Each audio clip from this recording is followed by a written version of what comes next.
O título de hoje diz As implicações do chamado de Deus.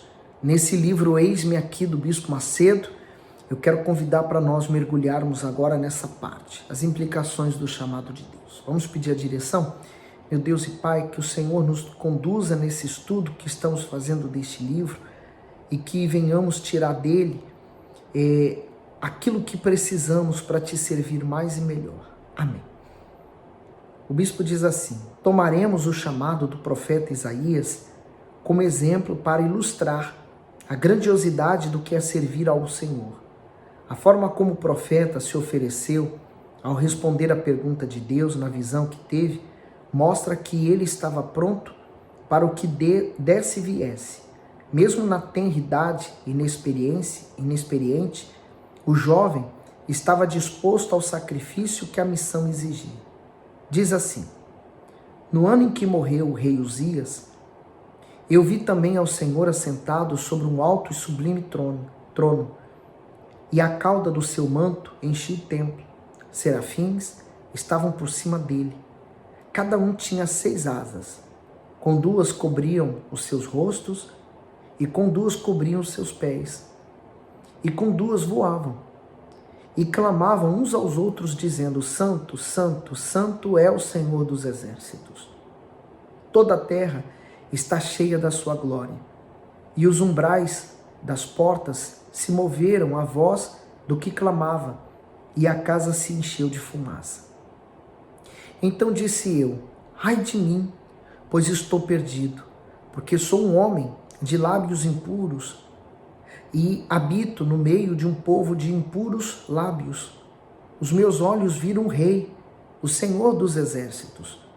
Porém um dos serafins voou para mim, trazendo na sua mão uma brasa viva, que tirara do altar com uma tenaz, e com a brasa tocou a minha boca, e disse: eis que isso tocou os teus lábios, e a tua iniquidade foi tirada, e expiando o teu pecado.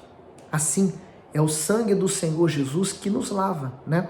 Ele se viu pecador diante daquela imagem que ele estava vendo. Mas o anjo trouxe, né, naquela coisa que agarra, uma tenaz, quer dizer, ele trouxe uma brasa, na tenaz, né?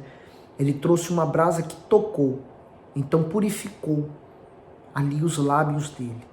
E aí olha o que ele continua dizendo. Depois disto ouvi a voz do Senhor que dizia: a quem enviarei? E quem há de ir por nós? Então disse eu: eis-me aqui, envia-me a mim. Então disse ele: vai, e dize a este povo: ouvis de fato, e não entendeis, e vedes em verdade, mas não percebeis. Isaías 6, do versículo 1 ao 9.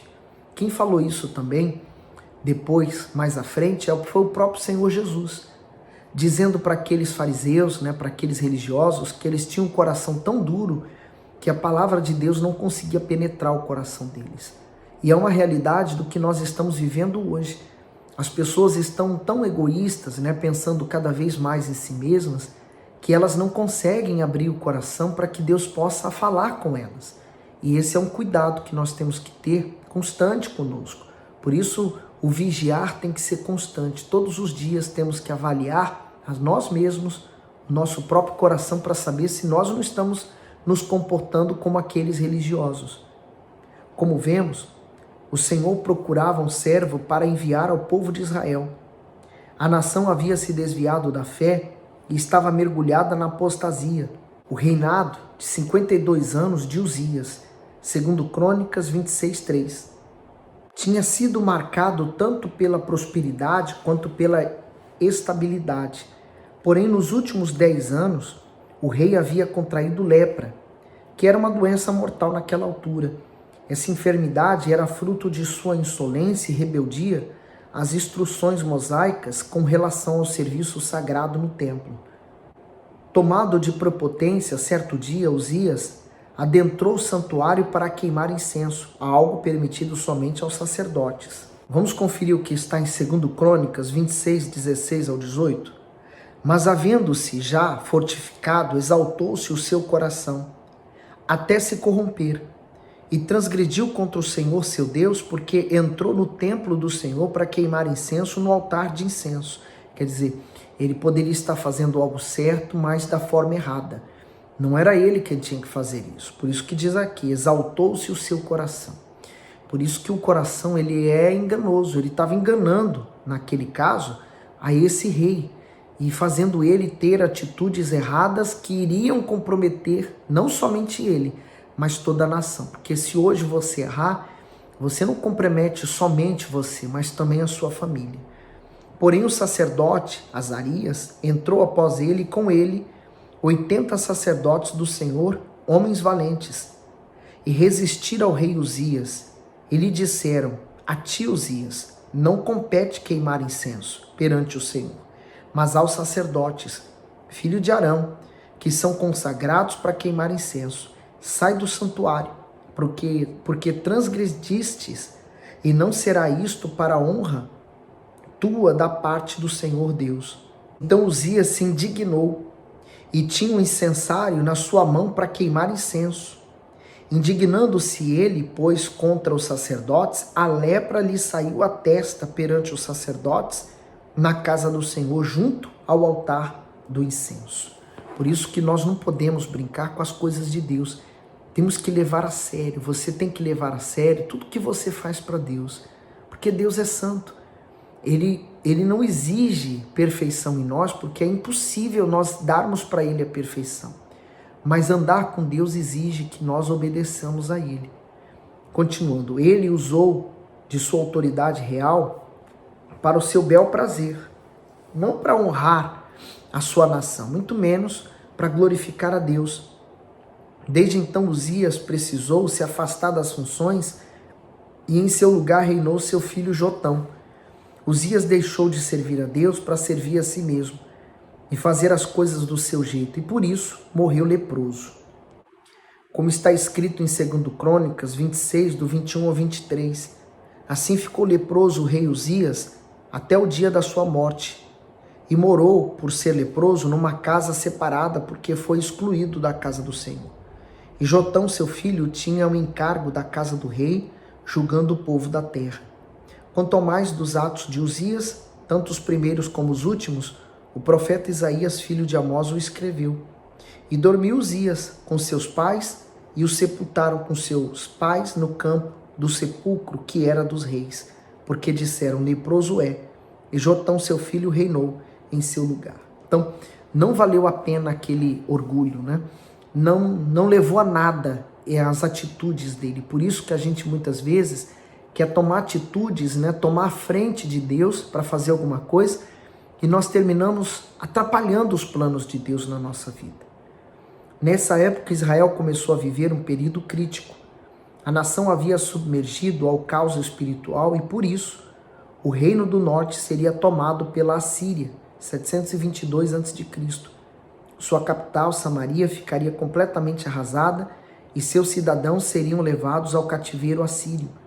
Alguns anos depois, Judá também sofreria as consequências de se manter em declínio moral e espiritual. A descendência de seus reis, Acaz e Zedequias, ao se aliarem às nações estrangeiras para subsistir aos impérios assírios e babilônicos, levaria Jerusalém a ser invadida e destruída 586 a.C. Diante dessa assolação que estava por vir, o Senhor buscava um servo para transmitir a sua mensagem ao povo. Isto é, Deus tinha uma missão e desejava entregá-la a alguém. Mas a questão era, quem teria fé e disposição para deixar tudo e colocar a vontade divina em primeiro lugar? Porque não seria fácil para Isaías ter essa missão. Não poderia ser dada a qualquer profeta. Não, muito pelo contrário. Hoje nós lemos o livro de Isaías, retiramos dele pérolas maravilhosas para a nossa vida espiritual. Mas você não faz ideia qual foi o ambiente em que Isaías estava inserido naquela altura, de dor, de sofrimento, e cada palavra que ele falava, ele era tido como inimigo. Ele foi massacrado mesmo, porque da mesma forma que massacravam ele, era a consideração que eles tinham para com Deus. Então a consideração que você tem para com a casa de Deus, para com o homem de Deus, é o que você também tem para com o povo. Eu posso dizer agora contra mim. A consideração que eu tenho para com o povo é a consideração que eu tenho para com Deus. Vale dizer que naquela época havia milhares de sacerdotes e levitas, mas eram servos apenas de nome. Na verdade, a maioria deles era hipócrita e servia ao seu próprio ventre, correndo atrás dos seus próprios interesses. Por causa disso, Deus não tinha prazer em que eles sequer pisassem no templo. É muito forte, né? Quer dizer, eram homens que poderiam servir a Deus, mas estavam comprometidos com eles próprios. Quando vindes para comparecer perante mim, quem requereu isso de vossas mãos? Que viesseis a pisar os meus átrios. Não continueis a trazer ofertas vãs? O incenso é para mim abominação. E as luas novas, e os sábados, e a convocação das assembleias, não posso suportar iniquidade, nem mesmo a reunião solene. Quer dizer, eles continuavam fazendo rituais religiosos que já não agradavam a Deus. Eles faziam como um desencargo de consciência. É como a pessoa, por exemplo, que ela termina indo para uma reunião de domingo pela manhã, por exemplo, apenas para desencargo de consciência ou para dizer para o pastor dela, eu fui. Mas no fundo, ela nem queria estar ali. Ela vai mesmo por uma obrigação. Já pensou se Jesus se sacrificasse por nós por obrigação? Porque tudo que ele fez foi por amor. Ele sabia o que ele iria passar, mas ele se entregou voluntariamente ao sacrifício. Pense bem. As vossas luas novas e as vossas solenidades, a minha alma as odeia. Já me são pesadas. Já estou cansado de as sofrer. Por isso, quando estendeis as vossas mãos, escondo de vós os meus olhos. E ainda que multipliqueis as vossas orações, não as ouvirei, porque as vossas mãos estão cheias de sangue. Isaías, no versículo 1, do 12 ao 15. Então quer dizer, aquelas pessoas estavam orando, estavam sacrificando, estavam fazendo o que elas sabiam fazer, mas Deus não estava se agradando, porque no íntimo delas não tinha nada daquilo. Estavam fazendo rituais, pensando, vamos agradar a Deus fazendo isso. Mas eles esqueceram de ser. Faziam, mas não eram. É aquela famosa história. As pessoas, elas querem mostrar uma coisa, aparentar uma coisa que não são. Em meio a tantos homens, Isaías era diferente. Segundo estudiosos da Bíblia, ele era um jovem com cerca de 25 anos, quando foi chamado por Deus. Ele pertencia à mais alta aristocracia da época, e como possível sobrinho do rei Uzias, tal linhagem nobre lhe atribuía uma boa educação e excelente perspectiva de futuro. Porém, ele foi capaz de deixar tudo isso para ter uma única pretensão: atender de boa vontade ao chamado de Deus. E ele fez isso sem questionar ao Altíssimo sobre as condições que teria e sem impor limites para desempenhar a sua missão. Além disso, não buscou saber as implicações desfavoráveis a que estaria sujeito ao assumir a função de profeta para um povo rebelde. Então, ele não estava preocupado com as circunstâncias. O que ele queria mesmo era servir. Veja que importante, né? Isaías, ele tinha uma opção, seguir a vida dele naquele bem-estar, mas na sua consciência está manchada, né, sofrendo, ou ele abandonar tudo, né, virar as costas para aquele luxo, para o conforto, mas ter paz na consciência. O que você prefere? Continuar se sentindo bem no pecado ou abandonar o pecado, sacrificar essa vontade e ter paz na sua consciência? A atitude de Isaías foi bem diferente do que vemos em alguns servos, e entre aspas, né, da atualidade, que querem ditar as regras do seu serviço ao Senhor. Eles dizem coisas do tipo: tal pessoa eu me submeto, mas aquela não. Não me envie para tal lugar, pois é distante e difícil de se trabalhar. Não me mande fazer isso ou aquilo, porque eu não gosto desse tipo de tarefa ou função. Com tais afirmações, esses ditos servos mostram que eles mesmos estão no comando das suas vidas e que a vontade de Deus pouco importa para eles. Por isso se sentem no direito de determinar como servirão o Senhor. Deus tem miríades de anjos à sua inteira disposição, inclusive os brilhantes e tementes serafins ao redor do seu trono.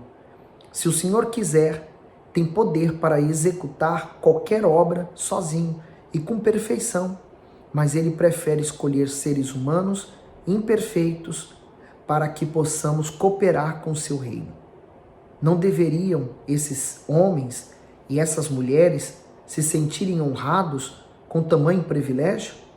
Não teriam motivo suficiente para se submeterem com alegria ao precioso serviço ao Senhor? Ainda que seja um ato de sacrifício, porém de tremenda honra. De fato, é um gesto de insanidade espiritual agir de forma fria e indiferente à escolha pessoal do Todo-Poderoso. No próximo vídeo nós vamos ler quem é a pessoa que Deus busca. Por isso, Isaías fez a diferença, porque ele realmente sacrificou, ele teve o que sacrificar. Se você pensa em fazer a obra de Deus como pastor, pense no que você vai deixar sacrificar quando você for chamado. Tudo começa por aí. Temos que ter deixado algo. E você que almeja ser um obreiro, né? Um servo. Vamos colocar todos os títulos de lado, porque os títulos não nos garantem salvação e não nos ajudam em nada, às vezes até nos atrapalham. Mas se você quer ser servo, o que você está disposto a renunciar? Porque nós temos que fazer renúncias, escolhas. Que lado você está, de Deus ou do diabo? Aqueles servos que querem escolher, eles não são servos, eles são senhores, porque o servo não escolhe. Próximo vídeo, nós vamos continuar aqui, vou até marcar minha página aqui do livro. Você vai continuar meditando conosco, esse livro vai ser muito forte. E vamos falar forte também, porque assim como ele está falando comigo, e eu preciso me espelhar nesse estudo, todos nós precisamos nos avaliar diante dele. E é isso que eu estou fazendo, você faça o mesmo, tá bom? Se você quiser, manda esse estudo para alguém. Fique com Deus, que Deus abençoe e não deixa de dar o seu gosto aqui ao vídeo. E não esqueça de pôr seu comentário também.